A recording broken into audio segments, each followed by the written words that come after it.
Hello, and welcome to the Sovereign Collective podcast, where we bring you real, raw truth for your self-empowerment.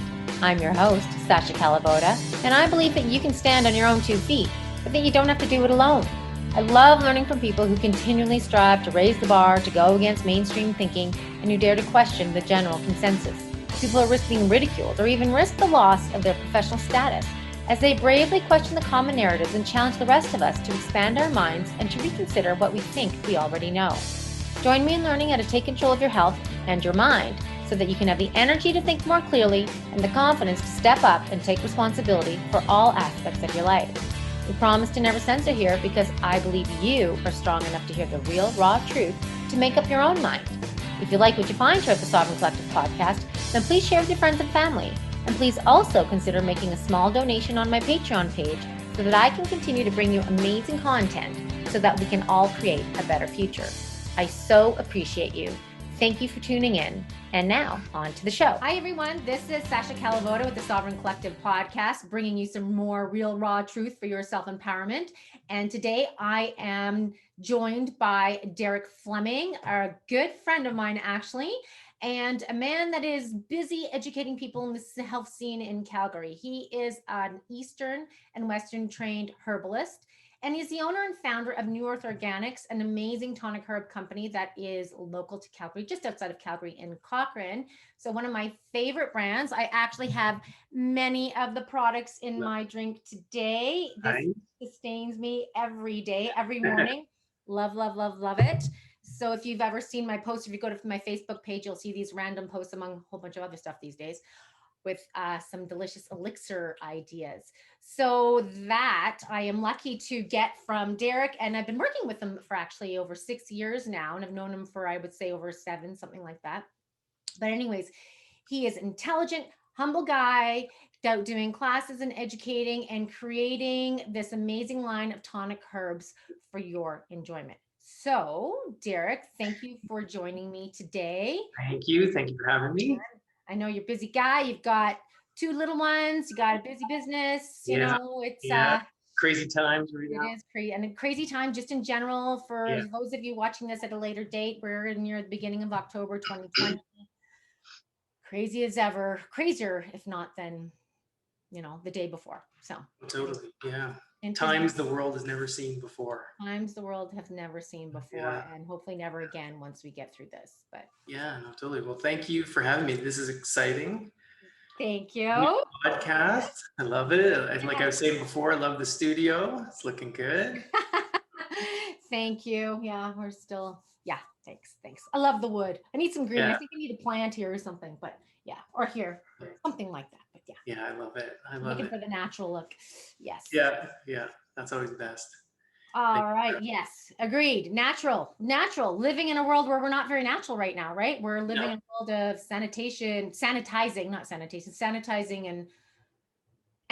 and really actually vilifying people that talk to the natural and talk to supporting health and natural means, especially doctors out there having they're getting their credentials threatened when they recommend just some basic things that we've since the beginning of time, been recommending for good health: zinc, vitamin C, basic things. Right? So what I want to start off with today is, because of your background, I know a lot about natural health and herbology and things like that. I want to talk about, because what we can see right now in our modern medical system is we're very short-sighted. We don't understand where the creation of health comes from. This is very apparent because of all the impositions put on society these days, or the recommendations of sanitizing, of distancing, of breathing in your CO2, not being able to breathe in the regular flow of oxygen, and getting that moist environment, and kids sitting there all day with who knows what's breeding in those masks, and what's as a result what's breeding on their skin, what's breeding in their mouths and in their lungs that they're breathing in all day. I can't even imagine what's going to come out of that. Anyways, it's very clear that we don't understand what the creation of health is. Even if there might be another agenda and that could be intentional, it's very clear that the general population doesn't have a very good handle on what creates health. So Hmm. I want to look at the traditional medicines and compare it to more modern Western medicine. So it's not only we talk about Eastern medicines, but there's going to be traditional medicines on this side of the world as well. Hmm. Yeah, for And sure. where the main differences in their philosophy, because I feel like those traditional medicines have longevity, they have foresight, they have vision. They're not just looking about what's up on the menu for the next meal. Yeah, So definitely. It's a more holistic approach that's been woven into their culture. And I think that if we can gain aspects of that and learn aspects of that and overlay it to what we are living here in the Western world, I think that we're going to be so far better off than we are now. I think a lot of the resistance to people have, and not to cut you off, but no, the, go. resist, the resistance people have to kind of like a more natural way, a more holistic approach, is because we've been constantly looking for government intervention to solve problems. So when we say, oh, you can do these natural remedies, even things as simple as breathing exercises, getting a good sleep for your immune system, it so fundamentally shakes people's paradigm to what we're living right now. It seems like it's a fallacy that you can't get true robust healing with these natural remedies, natural lifestyle, right? Getting Mhm. back in touch with nature seems so archaic, but yet it's the truth. It's the blueprint that Mother Nature's worked out for us, is how I always Absolutely. like to explain it. Hmm. Right. So archaic, but that's why when people get so confused, like, oh, there's this and this, it's just like, what did you have to do 200-300 years ago? What did you have to do before there was light, before there's electricity, before there was Wi-Fi? What did nature force you to do? Exactly. And this is the thing that I think people have a hard time grasping. I always like to explain it that we are operating on thousand and thousand year old, tens of thousands year old hardware, our bodies, but we're in Mhm. 2020 software. And those things are hard to merge sometimes, right? To realize, hey, these things maybe shaped humanity in better ways, but also not better ways, even as simple as light, artificial light. Right. As soon as we, in my opinion, as soon as we had this artificial light come into humanity, I believe that we've lost touch with the cosmos. Because if you've ever been to Mm, somewhere without this light pollution and really seen the stars, and somewhere you can actually see the Milky Way, you realize, hey, we're just floating on in space. We're part of something much larger, much grander, right? But even the simple as the light bulb, although amazing and allowed society to evolve, it's really disconnected us to what we are, what our hardware was meant to be, in my opinion. So, absolutely. yeah. So, Okay, so specifically, let's look at, say, for example, Chinese medicine, traditional Chinese mhm. medicine, Ayurvedic medicine. What are some key principles there that we're not seeing in Western medicine? Yeah. Well, I think to not get too much into the weeds, because a lot of the times, like, so I'm a big believer in health sovereignty. It was one of the reasons I started my company. It's why I started studying herbs.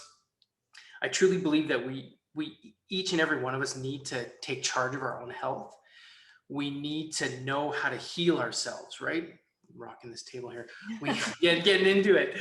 Rocking it. We need to know how to take care of ourselves, right? I think that's part of our responsibility as humans, and we've given that up so freely because let's be honest, it's not everyone's forte to research about health and wellness.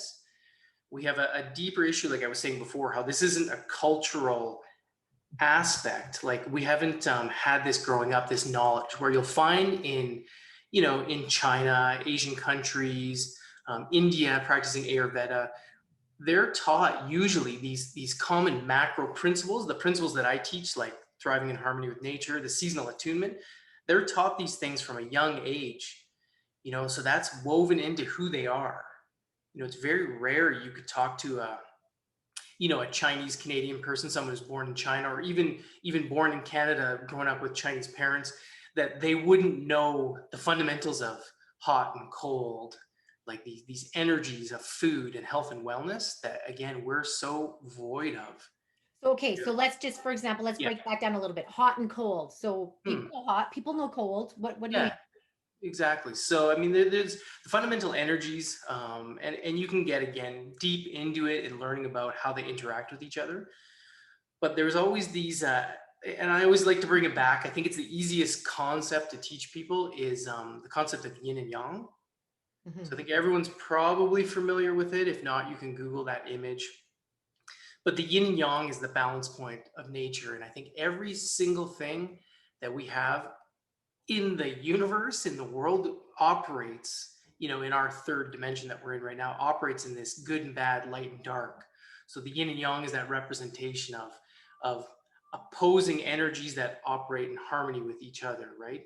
You can even look at that to get further, even the pandemic and the situations that we're in right now.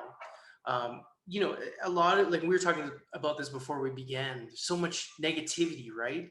So much polar opposite views on it, so much fighting, so much controversy. And I'm not saying that's not for a reason or a valid thing, but I do believe there's got to be some good in there as well, because it goes down to the fundamental principle of good and bad, light and dark, the yin and the yang, right? So even with hot and cold, there's always going to be a balance point, right? So you're consuming something, or the energy of the body's running hot, right? Hot and cold. Now it gets further when you're talking about energies, and all of kind of the traditional systems share similar terminology for these energies, but there would be things like hot, cold, obviously, wet, dry, right? We call it damp, dry. Dry would be wind or pure dryness. And these are our energies that represent, they're basically analogies, or what's a better way to put it, overarching concepts that we can categorize things in the natural environment that we're expressing and we're experiencing into these categories. So when we get down to like concept of food and nutrition, it's pretty easy for people to understand hot and cold, but again, we've been not taught these principles. So something that would be hot would be a warm food, right? Doesn't mean that it has to be cooked. Something that would be cool would be a cooling food, something that would usually be raw, or traditionally example I like to use is things like smoothies. Right. Right? So that's like a cooling thing. And I think getting back to the whole theory that I like to teach, and you and I both like to teach it, is seasonal attunement, getting in harmony with nature. Being, aware of these energies are truly how we heal the body, and kind of these macro groups. It's an easier approach to take to health, in my opinion, as your first step. So when you're looking at overall health and wellness, there's these macro concepts that I think everybody needs to start learning and embracing. And once we kind of get that down, then we can start to fine tune us as individuals, if that makes sense. And I might be going a bit on a tangent here with it all, but I'm truly a believer in, if you want true robust health and you want your health sovereignty, you need to start learning these concepts as a macro approach. And again, the easiest way is just learning about the seasonal approach. So not even getting down too much to the hot, cold, damp, dry, all that, but learning, hey, what season are we in? What herbs can we take? What activities can we do? What foods can we eat within each season? And that's going to give you a broad range of healing aspects in a macro approach. Right. If that's making sense. Right. And I have a good example of that, of what I did not do, because I thought I ate healthier than anybody back in my vegan days, and I'd be sitting in my office eating my salad with tofu in the afternoon on a cold January day, and I was not thriving. I was tired. I would get bloated after that meal, and I'd be freezing cold. People like, oh, you need to eat meat. You need to eat meat. And well, maybe I could have used some, and I am a meat eater now. But also that cold salad certainly wasn't an appropriate meal for that time of the year, right? And it didn't serve me. Even though, because I always tell people, we think that this food is good for me today, so I have to eat it every single day. Totally. Right? Yeah, exactly. And I like to term that, for lack of a better term, the Western pharmaceutical mindset. Take 2 of these 3 times a day, and then people think, okay, that's what I should do, and they stay on that every single day. People do it with nutrition, lifestyle, like the same activities, the same foods, the same kind of routine, 365 days a year. Well, you are never the same in every given moment, right? We're constantly living in the future. Things are evolving.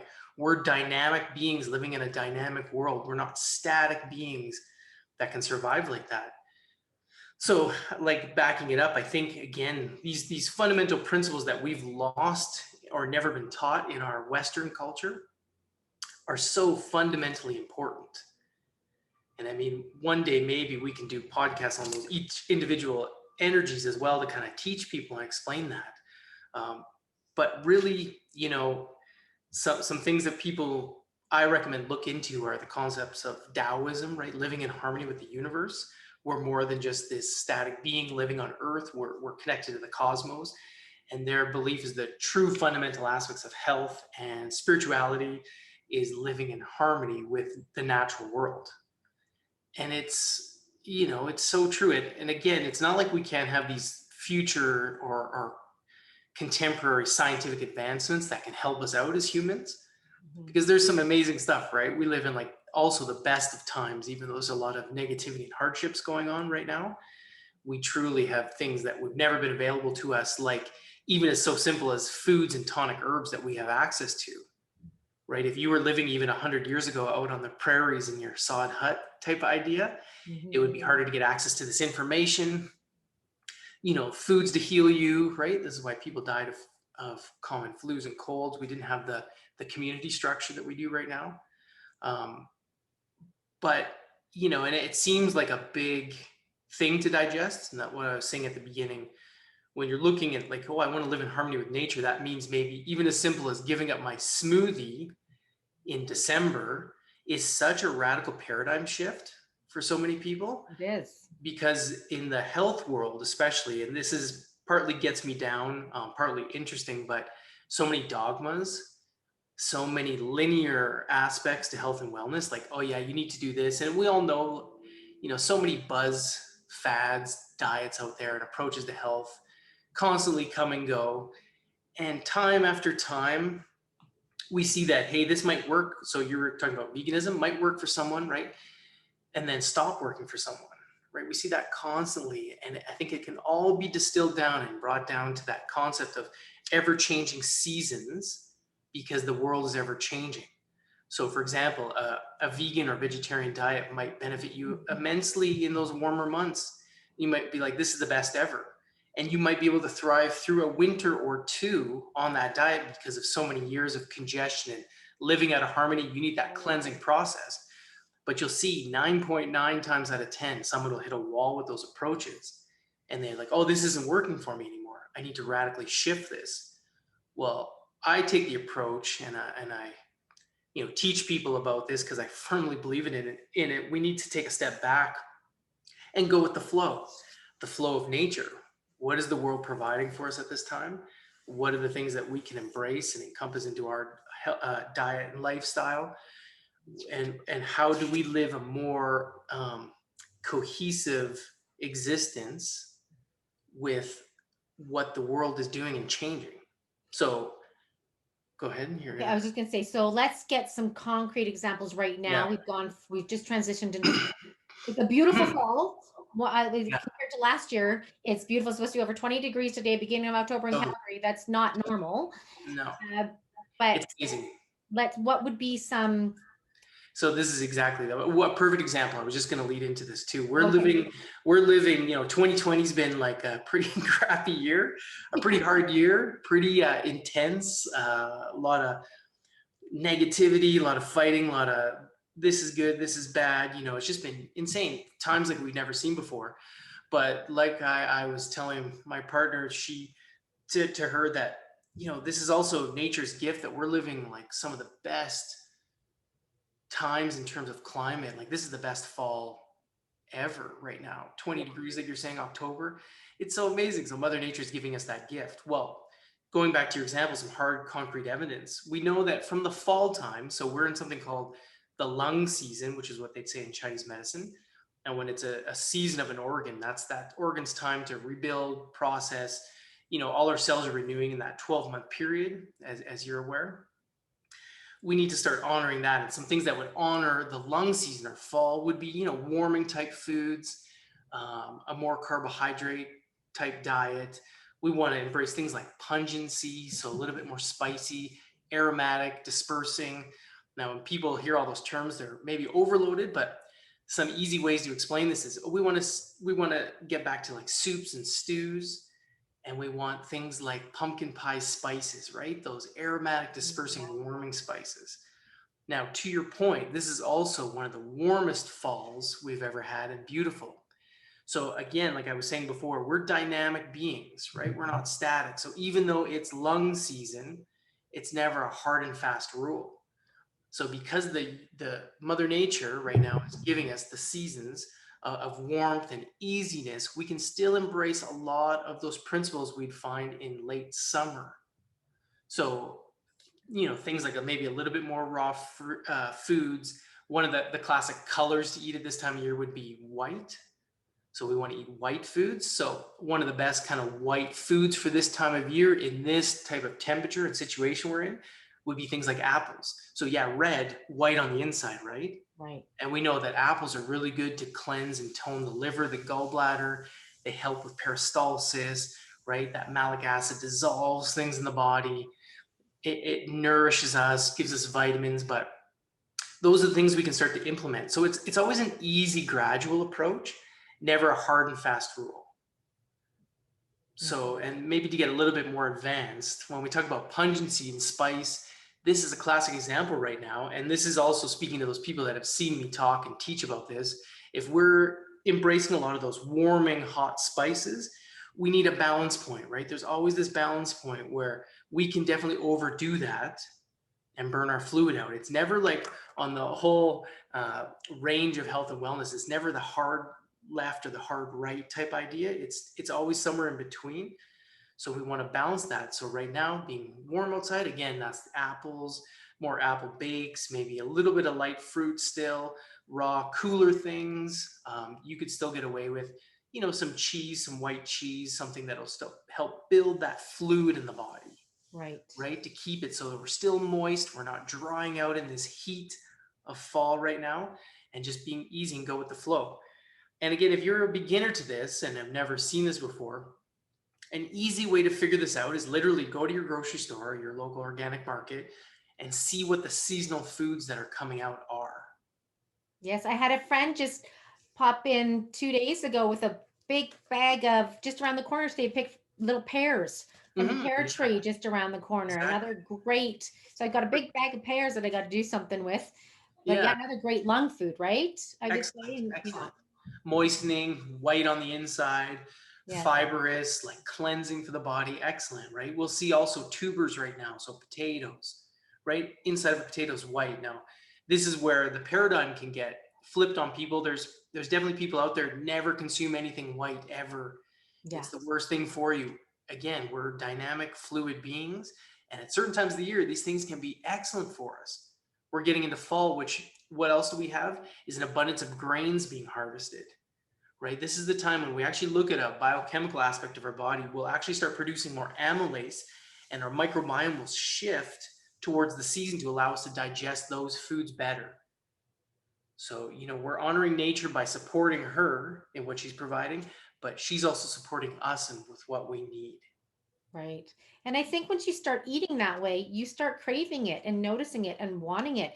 And For what I sure. love about the seasonal approach is you eat your fill of a certain type of meal or a certain kind of food, and then it's gone. And you don't look for it in the supermarket from the other side of the world. It's just gone. And then Totally. you're excited about the next thing because you're not having the same things day in and Totally. day out. Yeah, exactly. And I think like a good thing to mention too, or an important thing to mention is that now we live in these times where you can get, berries 365 days a year at the grocery store. Like you still can buy watermelons at the grocery store right now. So when I say go to the store and see what's coming out, we do have to take that approach of what's seasonally coming out. Right. You know what I What's mean? more maybe local to the environment. Exactly, Yeah. exactly. And that brings up the whole 100-mile footprint diet. You're wanting to eat in your local area as much as possible. What is the world giving you in your area? And And so people will sometimes always say, they'll say, but Derek, that nothing really grows here. yeah, We're in Calgary, we're in Alberta. We're not, what do you say to that then? well, I think there always is some sort of nourishment in every type of environment. One of the things a lot of people don't want to hear around this area is the things that we grow here are grains, right? Because grains have been so demonized. Now, Yes. if you're preparing and processing grains properly at certain times of the year, they can be very nourishing and healing for you. Another thing that we have, I don't want to say an abundance of, but wild game meat or meat in general is more local to our climate. So again, and I know it doesn't work for everybody at every time, and that's a whole different approach when you look at the macro, and then you have to kind of dial into the micro and see your individual health. But again, these beginning concepts, looking at that macro approach, what can I rely on in my environment? we would have tubers available, right? We can grow foods that people aren't aware of. And this also gets into the concept of how we should be living in general, in terms of, we were talking before about resiliency. You know, even if you look not that many years ago, people were canning so much more and preserving food so much more. We're losing all that knowledge and that type Yeah. of lifestyle I think massively. people are trying it though now. You go into Yeah, the certain hardware stores, you look for the canning jars, the shelves are empty this year. So I think that's one of the silver linings. There's a few silver linings that are coming through from the craziness of the world. And one of them is people starting to learn these lost skills. totally. Yeah, I know. Like when the pandemic hit, you know, we were in, it was February, right? End of February, March started really picking March, up. yeah. A lot of people, I had so many people asking about baking bread, right? Because I'm a huge sourdough Well, fan. that's when I learned how Baker. to make my sourdough. Exactly. And that's important. Like, that's important knowledge. Like, you can Yes. literally sustain a family, although it might not be the best ever. But let's be honest, if you had to survive, you literally can survive on bread, right? That fermentation process is going to give you the vitamins, minerals that you need to survive at those times of year from a simple, easy food. So again, maybe getting a little bit into the weeds, but people want to demonize grains and or bread. Well, a lot of the times the problem is we're mixing those types of foods with the abundance of other things we have available. So if you're going to pound back a lot of bread and, like, you know, big thick sandwiches with all different types of meats and cheeses, and then eat some fruit in there as your diet, like, you're just going to get a whack of craziness going on in your digestive system, and your microbiome is going to be like, what is going on? But if you're more eating like our traditional ancestors, where it was, let's be honest, mono eating, like, how many times would they Right. sit down and have like a 10 ingredient meal? And we're not talking that far back. We're talking about, you know, like 100 years ago or less than, you know, on the prairies of Saskatchewan, you're eating what you provided on your farm. And that might be some milk, some bread, some eggs, and then some canned vegetables from the summertime. You know, like, these are very simplistic foods, making us digest better and assimilating better. And we had lower rates of diseases. So we're kind of living in this time where we're a product, or a lot of our health challenges are a product of modern day living, unfortunately, even though it's also amazing. So it does take a lot of foresight and restraint to kind of dial it back and get back to the basics. As easy as it sounds, it's so hard, right? Right. Well, Like, I think people we've just learned to, we've got so many dogmatic diets, so many different ways of doing it. People make it more complicated. oh, You big know, time. like right now, I've got 100 pounds cabbage waiting in my basement for me to start shredding and making sauerkraut. And I just look at, I've got my beets in my garden, my carrots in my garden, I've got kale in my garden. I had to pull up the potatoes because the squirrels were digging them up. I know. But that's what I'm cooking every day. Hmm. Onions, Hmm. my squash didn't work this year, but squash, and it's just simple, basic food. But I think people complicate, they count the amount of different kinds of foods, they count the weight, they count the calories, it's like, oh, it's got to be keto, it's got to be paleo, it's got to be like, Hmm. we just, there's so many restrictions. Totally. And I think, and again, it's going to be controversial to some people because they might jump down my throat for that. But I think those compartments of health, like you're saying, those diets, and I think it's part of human nature. We want to belong, right? Even in the pandemic situation right now, The parent, yes. we want to pick a camp and a side. Like, are you this? Are you that? And we're also demonizing people if they're not picking a side. But again, with everything in my approach, this is my opinion. Love me or hate me for it. I think the truth is always somewhere in the middle, whatever that middle might turn to. But I think these hard and fast rules. So when you're looking at something like the ketogenic diet, okay, so studies to prove very effective, can be amazing for certain health conditions. A lot of people can get benefits.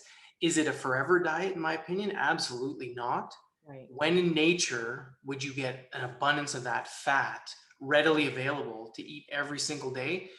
Very specific climates and areas for very short amounts of time. Like if you're living up north in the Arctic Circle, okay, we're going to hunt and harvest fat because that's what we have. We're going to eat an abundance of that because we need it to balance out the protein, right? Like if you're living that type of diet, they say you need like an 80% fat to a 20% lean protein, or else you get sick. Yes. So again, it's taking that step back and just keeping it simple. But you're right, the counting of, like, again, not to pick on ketogenic diets, because again, they can work certain health conditions at certain times, but it's putting people so much in their heads. And I think, by counting this, and you're scrutinizing over it and you're stressing out over it, where I think we need to get back into our hearts, right? They've shown that our hearts are the biggest sense organ that we have. So we need to let that guide us and connect with Mother Nature, right? Lead with your heart, not with your head, right? This linear logic brain is only one aspect of a whole being. So it doesn't mean we need to rely just on this. We have other senses and other, innate systems that we can start to lead with, start to sense with. If Right. that's, I love that. yeah. Yeah, absolutely. And I think food is such a, like, when you have so many limits and restrictions, and it really impacts, like, food used to bring people together, food preparation. And you go to somebody's home and they offer you their food. Well, I remember when I was a Mhm. vegan, when I was traveling, you go to these foods, they give you their traditional foods, like, oh no, no, no, I can't. It's like Mhm.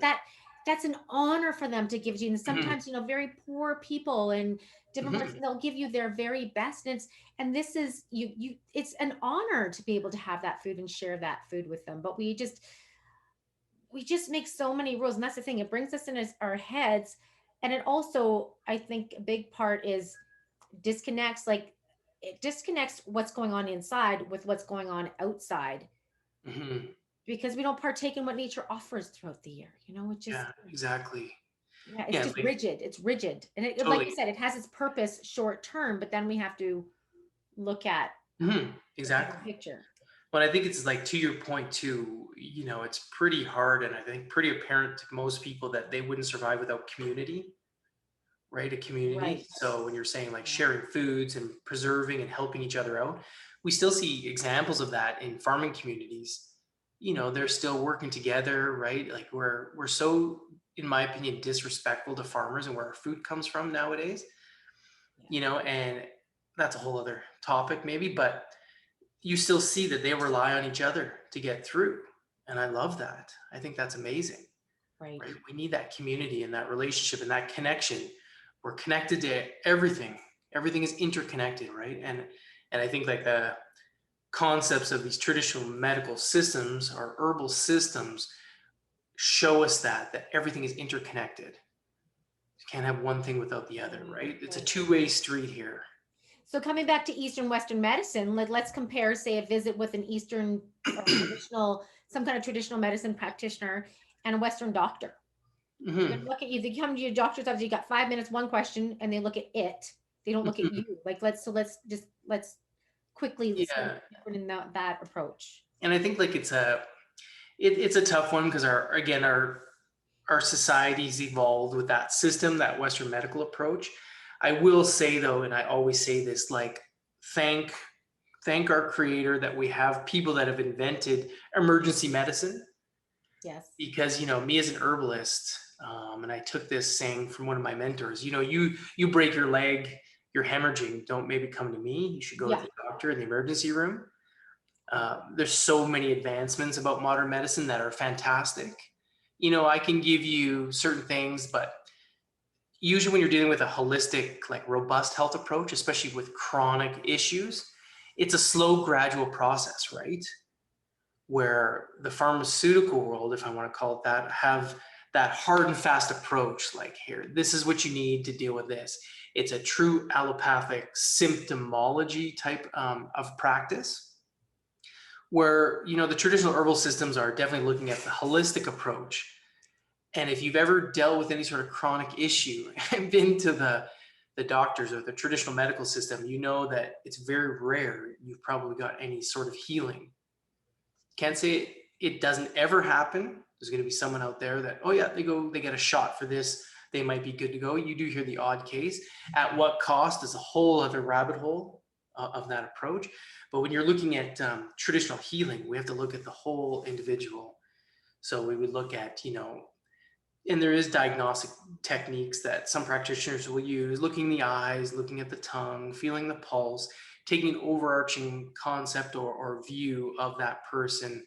But we're really trying to deal with that person, because when it comes down to it, and this is another thing that, again, when we were talking about diets and the different approaches to health, the one thing that we're not embracing is our biochemical individuality.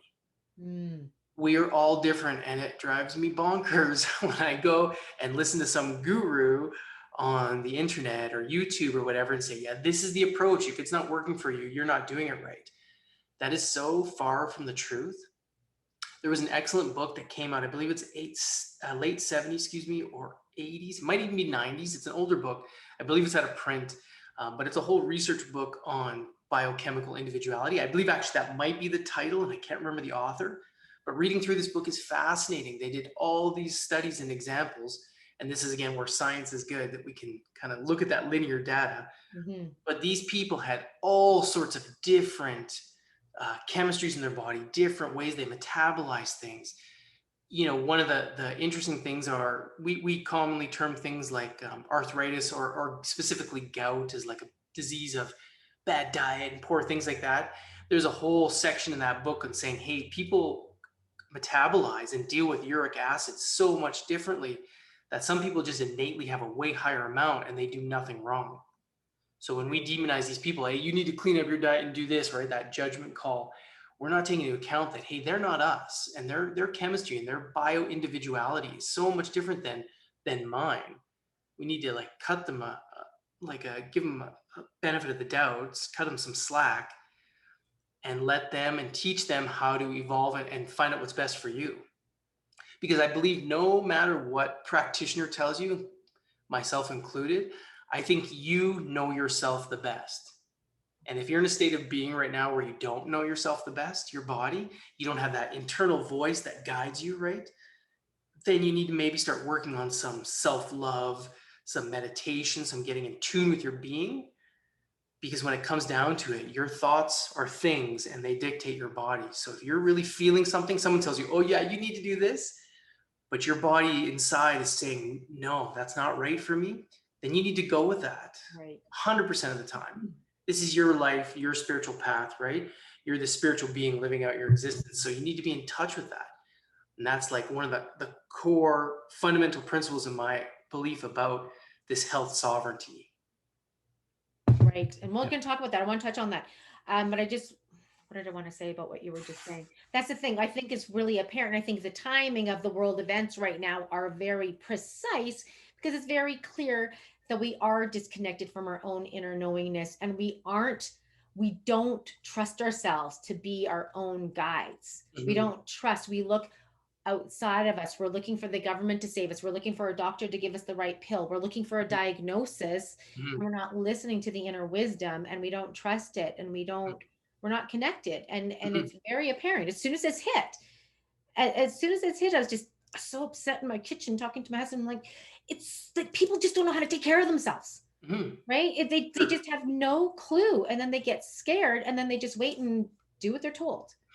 And that's not how we're going to get healthy and past this. No, it's not, and it's hard because when we also see that and, I think a lot of, and I don't want to speak for you and put words in your mouth, but I think it's a sense of frustration because you want those people to be better. At least I'll speak for myself. Yes. I want those people to be better, right? Yes. Like we love people and then it can cause a rift too, because, hey, they're not getting it. Their paradigm is still not shifted. But again, how I justify it, not that you're asking me, but how I justify a lot of that is I believe in true freedom. So a sovereignty approach, right? I want to see a free and virtuous society, right? A good and free society, make your own choices. So I also kind of not wash my hands of it in terms of derogatory kind of way to put that, but if those people want to choose that, then that's their path. And again, I feel, who am I to judge that? As frustrating as it is, It makes me ill to dwell too much on that. So I like to take a step back. This is your path, your experience in life. I might not agree with it, but I fundamentally believe in freedom of choice. Yes. And it's hard sometimes when you just want to bang your head against the wall and be like, hey. There's two things in that I want to address, because first of all, yes, absolutely. And that's the big thing right now, because our freedoms are being threatened. Yeah. And if you decide to vaccinate, or if you decide to take some pill, whatever. That is totally up to you. The most important thing is there's the choice there, and you make an informed choice, in my Hmm. opinion. Hmm. The problem is what really hurts my heart when people make these choices is the children, because Hmm. they are learning from their parents. There is no wisdom being passed down. And Hmm. so they don't get to make a conscious choice. They just get what their parents give them. And then they got to work themselves out of a hole later on if they have the wherewithal to do so as adults. So they're Hmm. starting at such a low bar, right? And such a, Hmm. like you said, in the traditional cultures, these kids grow up with this. This is like, oh, it's winter, we're going to eat this. Oh, it's this, we're going to, oh, you're feeling like this, we're going to give you they adjust it. They eat accordingly. Their food is truly their medicine. And Hmm. we're here, these uninformed parents are making harmful choices for their children, and it's apparent in our health stats and in the health of our children, and health of, the life expectancy for future generations. We know we're causing harm. So I totally get you. The freedom is the most important thing. Hmm. I just I I just wish that people would put a little bit more effort into it for future generations. Totally. And I think like you could, not to argue it, I mean, but you could argue that or think about it too. Like, is that the karmatic experience that those children have chosen to go through that life? Because it's such an interesting concept, when you're talking to somebody who just gets it, and some people like have no background knowledge in anything we're talking about, yet you talk to them for like 2 minutes and they're like, oh yeah, that makes sense. And they just Right. get it like that. Yeah, Yeah. there's people, and we all have them in our life that we've been maybe telling them this stuff for 10 years and they're just not getting it. Right. So it Yeah. goes to like a deeper spiritual, in my opinion, like No, could be a deeper spiritual approach that it's like, so it is tragic. I agree with you. Like for sure. It's tragic to see these poor it kids is. And it does. like I was talking with Amani Mamalushan a few interviews ago, and she was talking about this, that it gives her solace, or I think it was her, one of them. I think it was her, gives her solace, and me as well, too. So what I think of, my son chose to be here at this time. Mhm, As mhm. crazy as it is, like being a parent in this time, I think is, if I were, I keep saying, if I didn't have kids, way easier, or kid, I only Yeah, have one. yeah, yeah. But on another level, that I believe that he chose to be here. Your children chose to be here right now. So Mhm, yes, I mhm. understand what you're meaning with that. And I think like that's how I believe. I think the deeper issue that a lot of people glaze over too is, and this might be a big thing to throw out there, but I think it's the government intervention. So these are the things that we need to change. So the majority might think that way because they rely on a government to rule us. But again, when you're looking at the concept of freedom, and even as far as personal liberties and a more libertarian approach to life, we start to realize that, hey, maybe those fundamental aspects of our culture are possibly to blame, because they're telling the parents to do this that now affect the kids. Again, it still could go the whole gamut of, that's still the karmatic experience that we need to live through this life, and that dynamic shift needs to happen. But that's kind of my thing with it, and where we should be trying to make change is in the policymakers and getting back our personal liberties and our freedoms, Yeah, agreed. right? Like, especially like in the country that we live in, and not to get too sounding crazy and far out there, but I don't believe it's a free society. Should I be shutting that blind? Is that throwing the light I off think maybe? it's gonna start getting in front of your face there pretty soon. Here, let me just give me 1 second, not to interrupt, but let me see if I can shut this.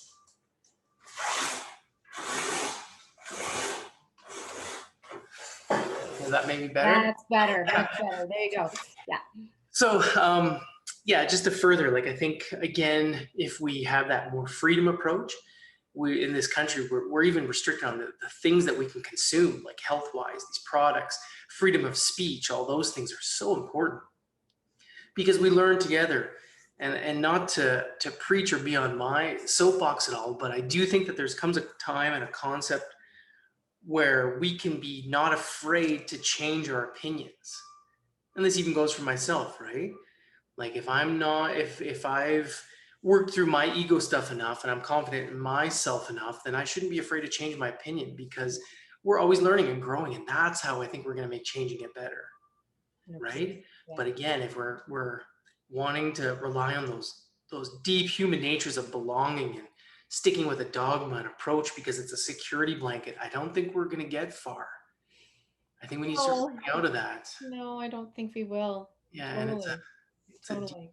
it's a deep issue for It sure. is a deep issue, and it's something that more need to contemplate. I don't think enough people are contemplating those issues. Mm-hmm, mm-hmm, They're, yeah.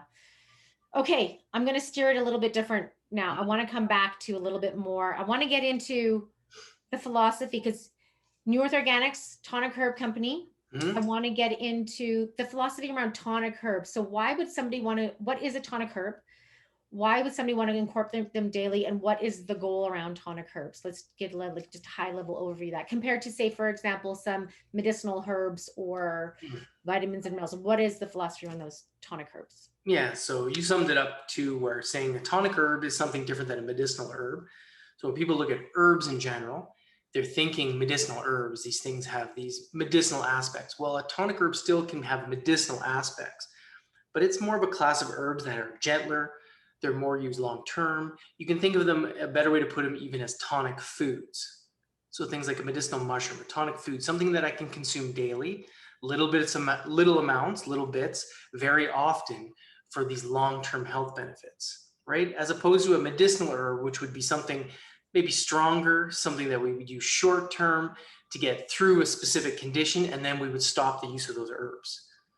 So when we get to like the Taoist tonic herbal approach, we find that these tonic herbs have been, you know, I don't want to say studied, but practiced with for thousands of years. They pass a certain set of criteria, things like do no harm, enlighten you spiritually. There's a 6 criteria code behind those, excuse me, that makes these herbs in this class called tonic herbs. So I believe in tonic herbs to my core, because they are the foods that we need to rely on to make these health advancements. So they're like the icing on the cake when it comes to overall health. We still need the proper foods, proper air, water, sleep, like these fundamental things, breathing exercises, physical activity. When we look at all the pillars of health, tonic herbs are like the icing on the cake. Now, tonic herb can shift your body without addressing those other areas. They're so ingenious and gentle in their activity. But once you kind of have the fundamentals of your lifestyle figured out, we can add in these tonic herbs daily to make radical shifts for the better in our health. So like a common thing that happens to a lot of people or thing that people experience nowadays is stress, right? So a tonic herb can be an adaptogen herb, right? Helps us adapt to stress. So something we can take often. And like I always like to say with tonic herbs, it's little bits often, and yes, you can take them every day. But I always like to tell people, hey, look at a week approach. How many times in this week have I consumed this tonic herb? Right? Let's get out of that pharmaceutical mindset and let's make a lifestyle shift. Right. Okay. So you miss a day of taking your reishi mushroom. Okay, big deal, right? How many times did you take it this week? Well, it was incorporated in my diet. Excellent, right? These are little bits often over longer periods of time that again make these radical shifts in our health. What would be some examples, just so we can talk about some specific herbs so that people can know what you're talking about? Yeah. What would be some tonic herbs that you'd be? So one I mentioned already was reishi mushroom, right? So reishi mushroom, there's debate on who you ask, if it's the king or the queen of the Right. fungi kingdom. I believe it's the king, but again, depends who you ask. But basically, reishi mushroom is like the one-stop shop for medicinal mushrooms. I like to call it the D, all of the above mushroom, where it's addressing so many different aspects. It has such this wide activity of use that basically anybody can embrace reishi mushroom and get some sort of healing benefit, whether it's perceivable or not. So there'd be things like reishi mushroom. There'd be things like even like superfood berries like acai berry, amazing. Uh, chaga mushroom, hoshu wu, like kind of the list goes One of on. my favorites. Yeah, Nicole, yeah, it's in my drink right now. right. I tell you, it's just one of my all-time favorites. Women, if you're losing your hair, Hashu is one of the best things for put into a chocolatey drink. It's delicious Mm-hmm, that way. And mm-hmm, I have actually had one woman that I recommended it for her. She bought it on, I saw her on the Tuesday, and I taught a class that she attended on the following Monday. And she stood up and gave me an unsolicited feedback saying, I can attest to this. My hair's already stopped falling out. Wow. even a full week that she was on it. So Wow. amazing her. And also another woman who was taking it just to restore her, just her energy and restore postpartum and restore like what we would call adrenal fatigue, which may or may not be the right way to refer to it, but Hmm. Hmm. yes, one of my favorites. So okay, so medicinal mushrooms as a class. Exactly. Yeah. So again, you could go down the whole list of medicinal mushrooms: lion's mane, cordyceps. List goes on and on. But medicinal mushrooms are kind of the quintessential tonic herb, tonic food, gentle for everybody at any stage of health, any age group. So really, when we're talking about tonic herbs, can be summed up with medicinal mushrooms for sure. But then you can get into some more obscure things like Schizandra berry. Mhm. You can go find things like Gynostema tea. These again are things that you incorporate in your diet, right, in your lifestyle to make these massive shifts in health.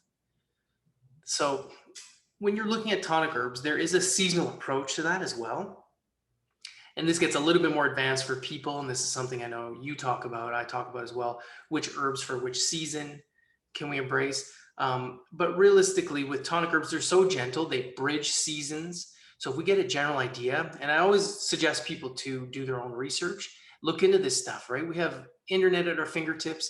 A lot of stuff can be wrong on the internet, but we can look at these broad arching concepts and say, hey, astragalus might be good at this time of year. You probably should be using it. Things Mm. like that are pretty easy to find nowadays.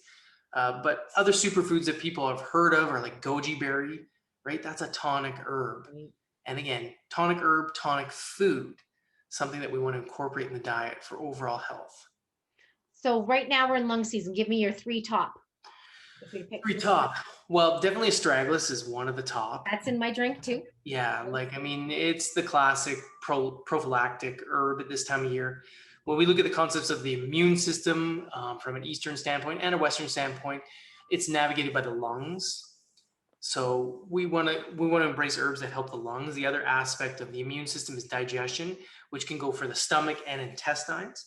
So even though we're in lung season right now, we're actually also in large intestine season because there's an interrelationship between those two. So when we look at something like astragalus, it helps the lungs, but also warms the digestive process. So we assimilate things better so that we can excrete things better, right? Right. And this is the thing too, when you're researching, maybe doing some like research at home, looking this up, you'll find this is lung season.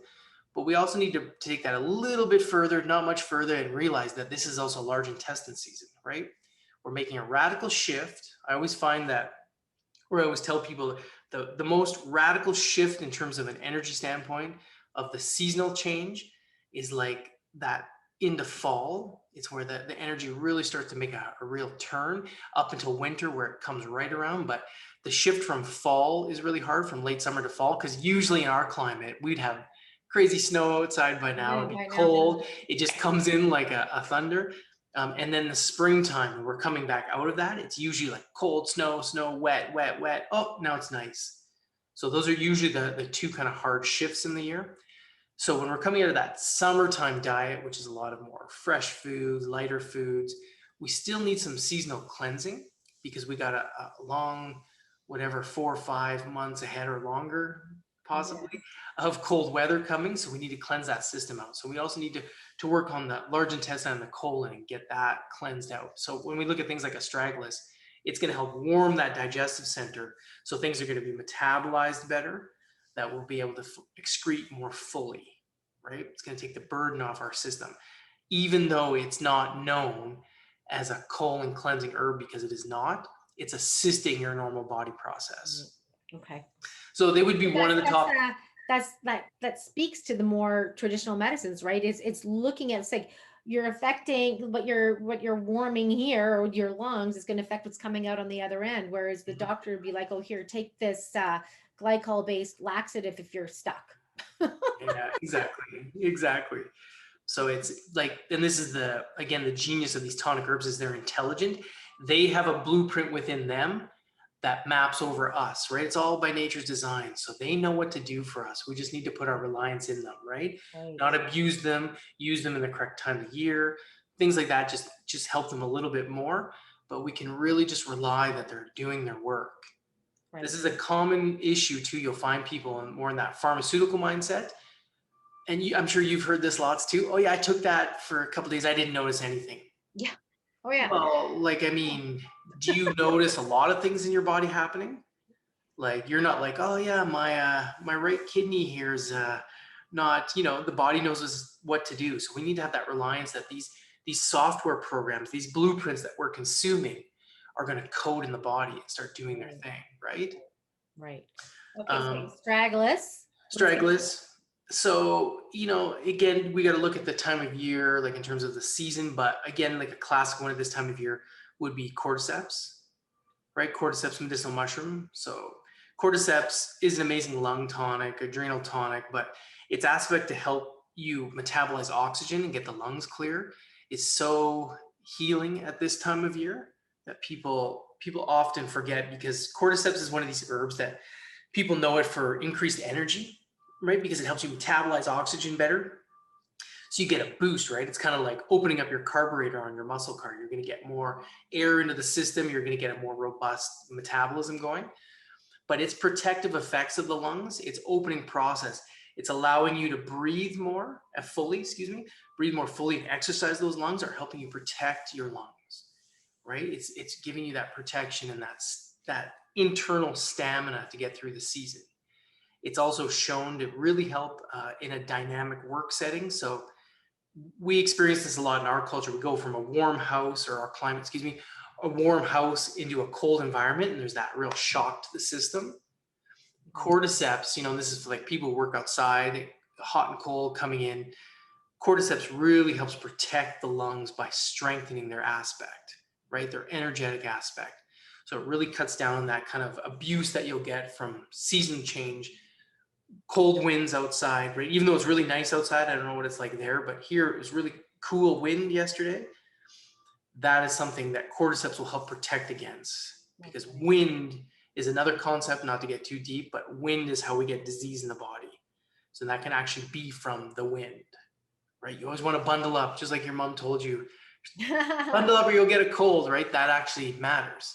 You want to keep everything warm and protected. So cordyceps is like an internal lung protector along with astragalus. Nice. Okay.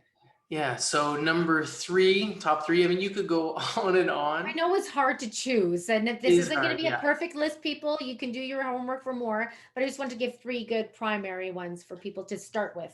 Yeah, like I think like one, I can go from the aspect of what I'm taking right now for sure. And another thing that I'm for sure consuming right now is turkey tail. So another medicinal mushroom. And again, we can go through the medicinal mushrooms. You should be using some medicinal mushroom almost every day, all year long. But turkey tail is one of these unsung heroes when it comes to the lungs. They deal with the lung energy and the liver and spleen. So they help digestion, they help lungs as well, kind of like astragalus. But they are, in my opinion, the immune system medicinal mushroom. It is so protective for the body, so beneficial to all cells. Do you have that in your drink? No, you're gonna say. Oh, No, in this one, I have the Liver Life of 5 mushroom blend as well, which has which has turkey turkey tail tail in it. Yeah, exactly. So it's one right now I'm not going without, just because keep my immune system up, keep my lungs tonified, keep my energies flowing. It's also a very good cellular protector. Turkey tail, which is good at any time of the year, but this time of year, I think we need a little bit of extra protection.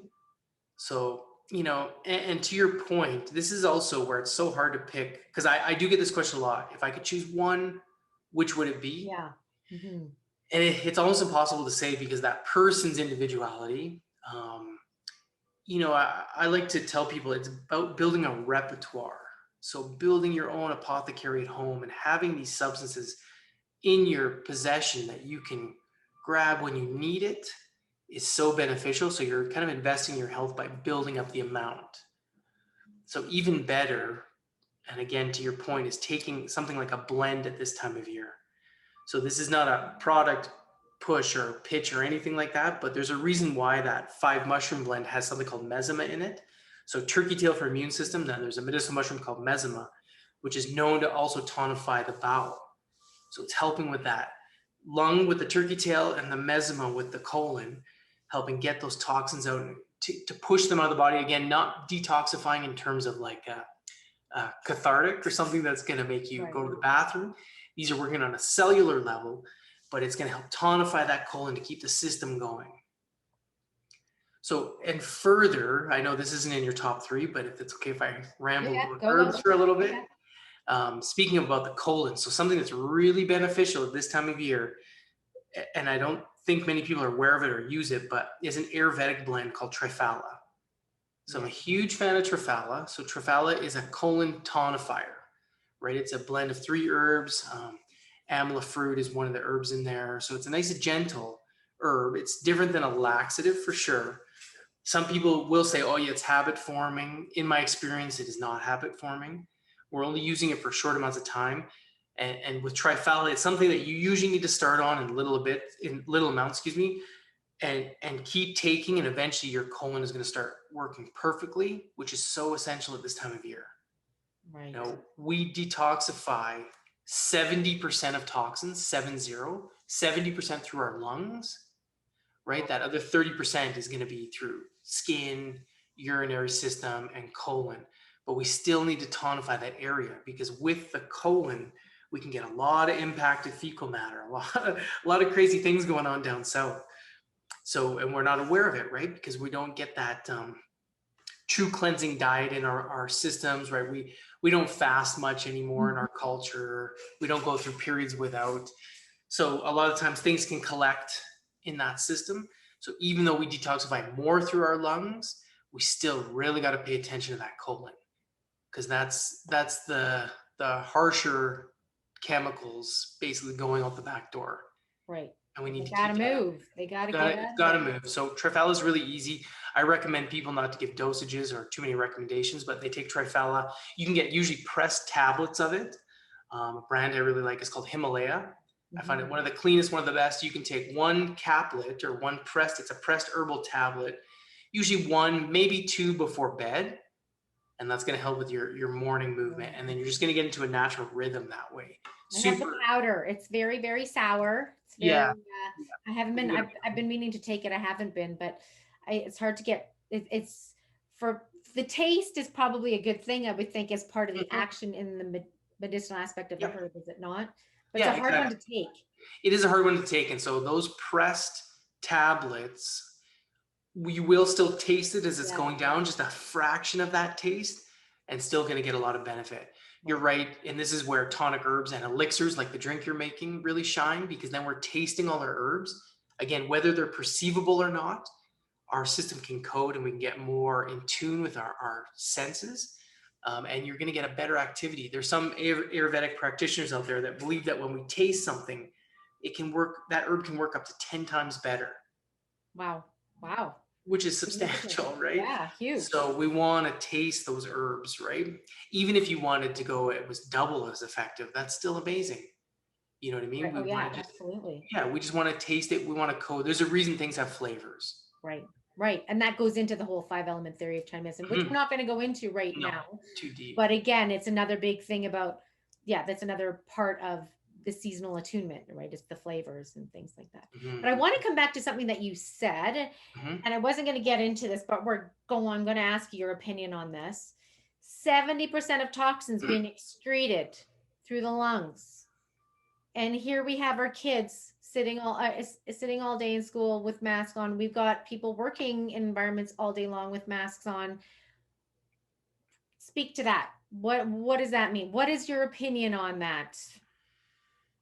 So it's a tough one. So I like to go with the yin and yang. There's always going to be a good and a bad. It's not natural to be wearing a mask. Like, let's be honest. When do you see an animal masked in nature? Yeah. You don't, or humans, you don't see that. I'm going to take what's the right word? A more, not political approach, I guess more neutral political approach to it all. What I firmly believe, full disclaimer, is for years now, I have not yearning, but wishing that we more embraced concepts from Asia, the East, and they've been a semi-mask wearing culture in terms of the sick person wears the mask because they don't spread it to the public. Now we can get into the debates and the science. Oh, you can still spread it even if you're wearing a mask. It doesn't work. I believe in a little bit of the lower inoculum theory. If you're wearing a mask, you're sick, you're not spreading it as much. But this But what doesn't about mean you rebreathing what you should be excreting? exactly. So this is in public. This is like if you're sick, you should be staying at home if you have to go out in public. So for years, it drove me nuts. You see someone, you're at the grocery store, you see a cashier or someone who's just hacking away. They're obviously sick, but they have to come to work. Yeah. That's a tragedy, right? And if Yeah. they were to wear a mask, like last year even, we'd think they were a leper or something crazy. People stare at them, right? Where these other cultures, that's no big deal. They're doing what they have to do. But ideally, if you're sick, you need to stay at home, right? Get better, right? Not pass this on. So you're right. Wearing a mask, you're sick, not good for you either. But sometimes maybe we have to go out and do things, right? We need to honor that illness and honor our body more and rest and relax. Like we're in such a go, go, go culture. But Yeah. having I think it's a said, badge of honor saying, oh, I'm sick, but I'm still going to come to work, right? It's like so the ego attached to that. 100% drives me nuts. And that could be fueled also from not even the ego, but like a financial standpoint. Yes. It's Yeah. getting to really deep issues of our society that those people, some of them might have to go to work. And if so, wearing a mask, okay, I guess you're sacrificing your health for finances and you might need to do it at this point in time. Is it the best approach to health? No, not at all. Yeah. So I also believe, like I was saying, in personal liberties and freedoms. So if you want to wear a mask, go for it. If you're sick, but I don't believe in mask mandates, telling a healthy person to mask up. Science is all over the place, whether they actually work or not. But you're right. You're trying to detoxify 70%. So rebreathing that.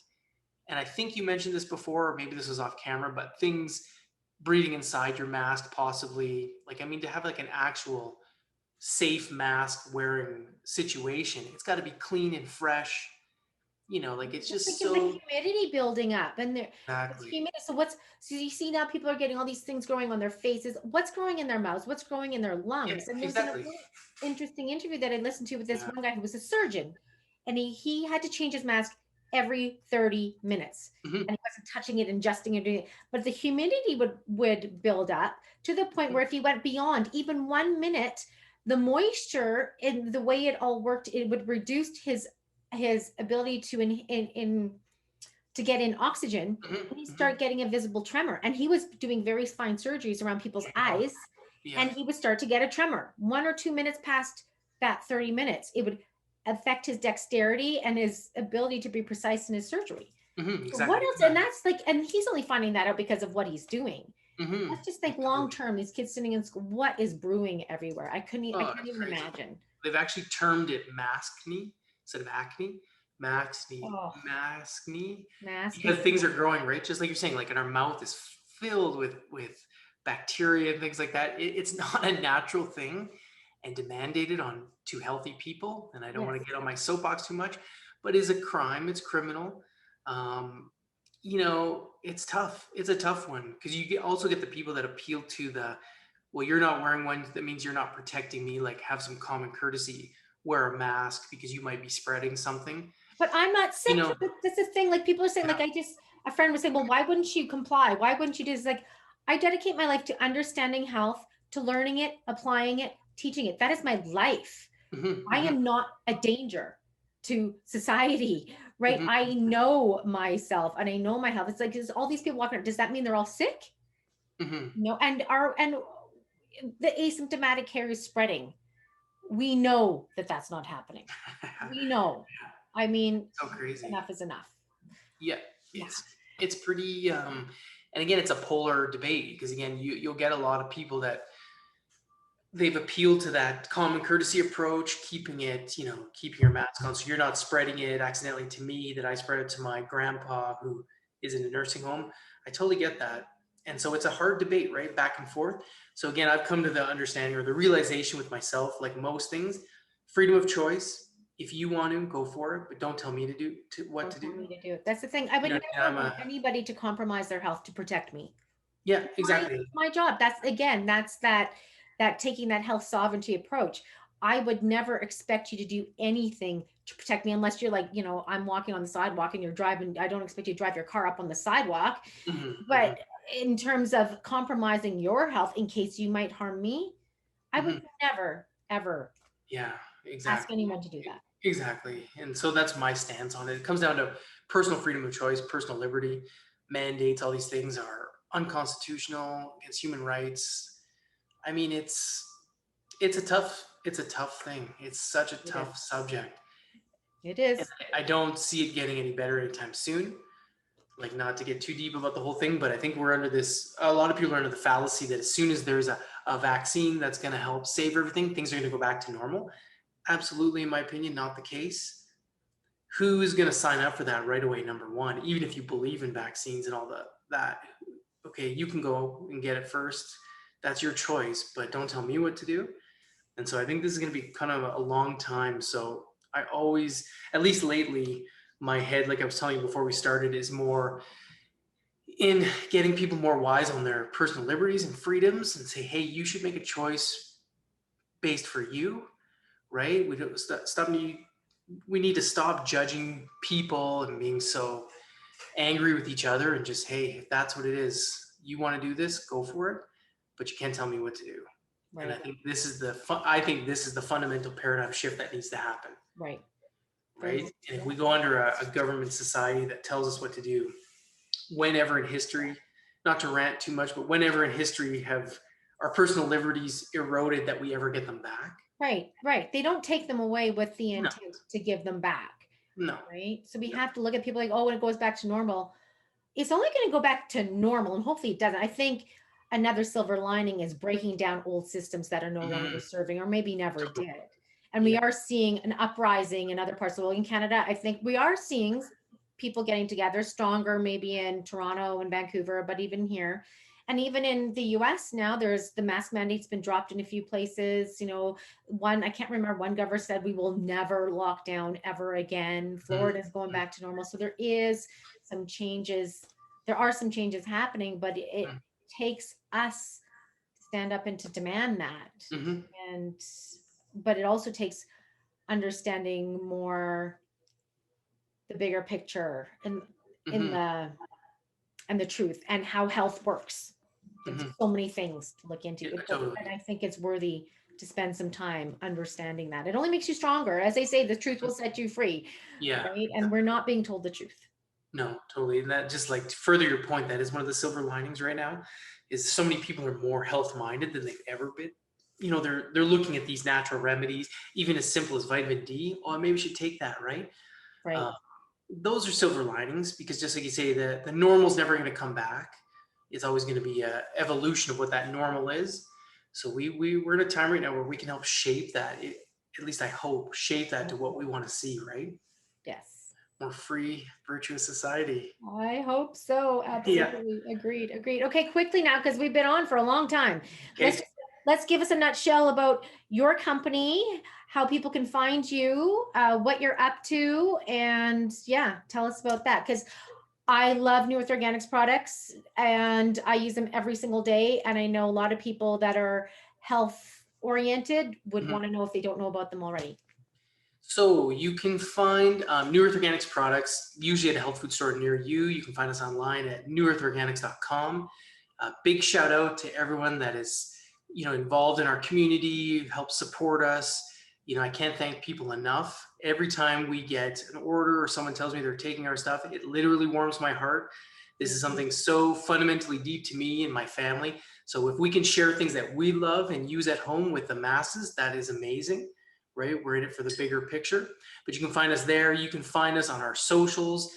There's a Facebook page. There's an Instagram page. So at New Earth Organics. You can find me personally on Instagram at Drunken Herbalist, the Drunken Herbalist.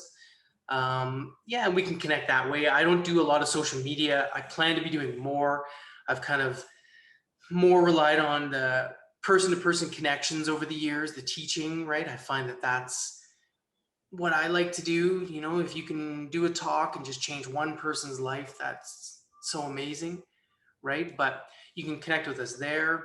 What have I been up to? Studying more about resiliency, always into herbs, health, and wellness. But I think that people need to start looking at the bigger issues that are happening in our financial world. Food scarcity, all these things are coming fast. Oh, right. We want to talk about that. Okay. Yeah, we'll do a part Okay, two maybe, or maybe we'll do part two. if you could just give like a little idea, also nutshell on what you're like building resiliency quickly. Sure. Like building resiliency is as simple as, so it can get as deep as you want, but it's again setting you up for success, living success in the future. So as simple as stocking up on immune boosting herbs and foods that are help you survive, right? I think we're going to have huge food shortages coming. I, I'm not a prepper per se, but I like that kind of idea that, hey, we need to start preparing for what could happen in the future. We live day to day in this culture, right? We just never keep food in the house. We go to the store. It's been amazing, but I think that that's going to come to an end where we need to start thinking more for the future. So health resiliency, learning as much as you can about health and wellness, herbs, healing yourself, healing your family, food preparation, financial preparation. All these things are going to culminate over the next, in my opinion, 1 to 3 years. Should be really interesting time. So building that. So that's where my head's been a lot lately. And we can do maybe a bigger part 2 on that eventually. I plan to start filming some more videos, getting kind of the word out. So we do have a YouTube channel, but hasn't been doing much. We're just kind of getting that ball rolling and kind of embracing the new normal of how to interact with people. And online is going to be an amazing tool for that. But yeah, reach out, connect with us on the socials. You can visit the And in the website. stores, sorry, didn't mean to cut you off, Mhm. but in the stores, we're talking, but it's not worldwide. So we're like in Alberta, BC, across Canada. Yeah, so across Canada, a little bit in the US. So we do personal stuff, but basically focus mostly on my local area. But you'll find them in stores from BC all the way to the coast. But definitely the hub of it is in our local area, Right. just because we're not out for world domination in every health food store as a traditional business. Yeah. We're meant for, or my whole vision is a slow organic approach of just connecting with like-minded people, like-minded community, being more of that niche culture that can really make some strong changes. Right. And so, but anybody can go to newearthorganics.com. Yep. And You can you order have directly from us. there as well. Yep. People can order that. Yeah, and we pride ourselves on excellent customer service as best as we can. Things are shipped that day or next day. Yeah, we just try to really focus on the customer aspect. You know, like I said, people that support us mean something to us. It's not just another number in an order queue, if that makes sense. Totally. And well, and you know, a lot of those people, right? Personally. And I know a lot of those people being educating for New Earth Organics for the last few years and knowing people and anybody that's, aware in the health scene or around these parts at least is aware of New Earth Organics, practitioners and just customers alike. They're well aware of it. And one last thing, what I want to ask. Yeah. Tell me how a New Earth Organics medicinal mushroom is different than other brands out there. Yeah, so I think there's basically when it exists in Canada or the US or North America in general, you're not really going to get a bad mushroom product. There's nuances between the two. Kind of where we pride ourselves is in our extraction technology, but also mixing fruiting body and mycelium. Now, those might be unknown to someone listening, the normal person listening. They might be like, what is that? But basically, we're mixing all of the known parts of a medicinal mushroom together into one. So we're not excluding mycelium, we're not excluding fruiting body. We're then using that mycelium to ferment the substrate. So there's a lot of people are scared of mycelium because it's grown on grain. Well, when we let that mycelium eat that grain up, it's actually eating that grain, growing that mycelium, but it's actually fermenting the medium that it's in. So that fermentation process, you'll find a lot of negative stuff on the internet people don't fully understand. So that substrate is similar to how when you're making sauerkraut, you're using salt and water to ferment cabbage. That brine from that sauerkraut is so healing. Absolutely. We're including that brine, so to speak, that fermented substrate. So creates a host of chemistries, arabinoxylanes, bacteriocins. So we're getting the mycelium, the fermented medium, and the fruiting bodies mixed together and then extracted fully using a system, that's high pressure and water. So we're bypassing any sort of chemical solvent. So we're making a clean product. And so then it's extracted. Are these ones actually extracted in the traditional sense of the word, like you're looking at the extracts? Yeah, I was just going to say that. So then extracted, but mixed in with the fibers still present in the medicinal mushroom to give you the whole broad range of chemistry.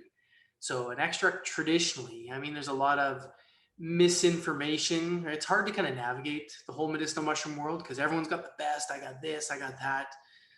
I like to look at Mother Nature, what she's providing, and we want to encompass everything she has to offer. So we include the fiber back in so that these fiber particles are now known to be prebiotic as well. So we're getting a prebiotic function with our medicinal mushrooms while getting all the chemistry that she has to offer. Right. Yeah. So, the one thing you won't find with our medicinal mushrooms currently is a complete solubility. Nothing wrong with medicinal mushrooms that are completely soluble. They're ones that are extracted, but the fiber's taken out. So some people like that, which is totally fine. But again, that fiber chemistry in there is doing lots for our microbiome, which we didn't even touch on, which is amazing, big subject and so important to our health.